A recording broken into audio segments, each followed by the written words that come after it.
So, the news has been announced. Boris Johnson, good old Bojo, we've got a plan out of lockdown. There's a roadmap ahead of us. What does this mean for property investors? What is opening when? I've digested it and I'm giving you the key points today, right here, right now.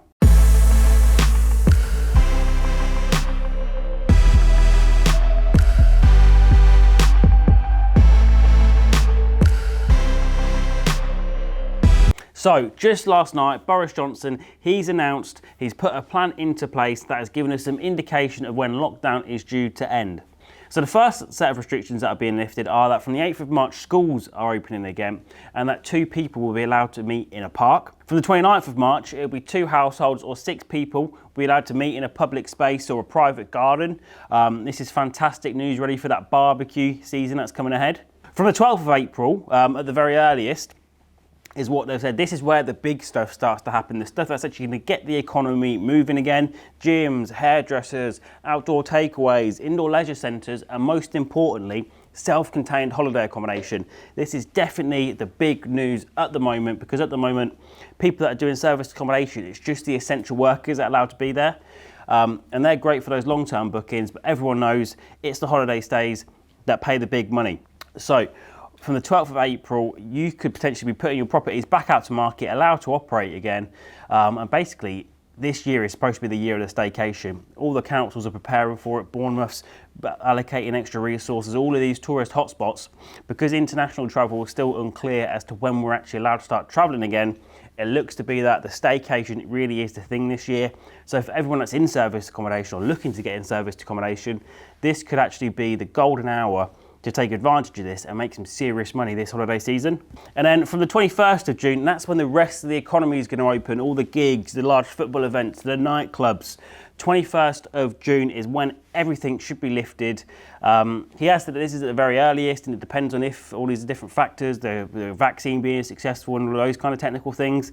But this is a roadmap. This gives us something to work towards, especially in our business. We've got an events business, a property networking business. So we now know that for July, we can start planning our events and fingers crossed they go ahead. So what does this mean for property investors? Broadly, the property market at the moment, viewings are still being able to go ahead. So property sales are still going through. Properties are being let, which is absolutely great.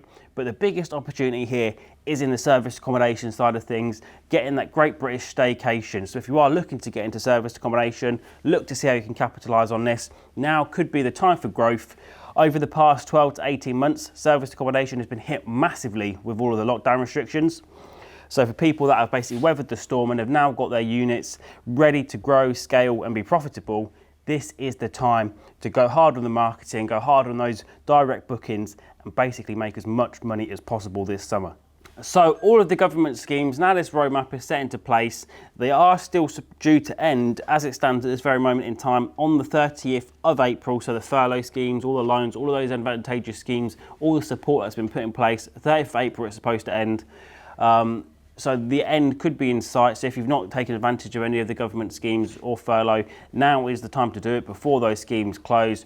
Otherwise, it's about looking forward into the future, putting the plans in place, building those sort of foundations so that this summer you can really grow your business and have basically a great year to make up for last year not being so good.